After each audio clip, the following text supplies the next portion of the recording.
প্রথমে শাশুড়ি দিয়ে শুরু করি। আমার মাইকের আওয়াজ যে ঘরগুলাতে যায়, আমার শাশুড়ি মাদেরকে বলবো, বউদের উপর অত্যাচার করবেন না। ছেলেরে প্রশ্ন করে, তোর কাছে তোর বউ বড় না আমি বড়?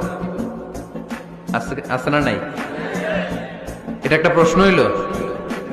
তোর বউ বড় না আমি বড়? দুইজনেই বড়। তা এক ছেলে সুন্দর উত্তর দিচ্ছে, আমার কাছে ভালো লাগছে উত্তরটা শুনে।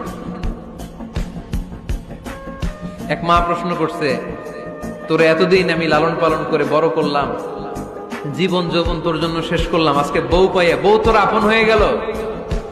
এবার ছেলে উত্তর দিচ্ছে, মা, আমার মুখ থেকে মা ডাক শোনার জন্য তুমি কি কষ্টটাই না করছো জীবনে।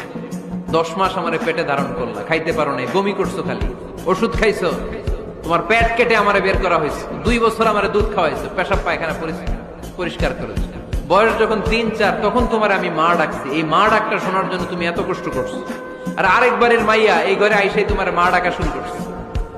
যেই মেয়েটা তোমারে মা ডাকে সে আমার আপন হবে না কেন মা?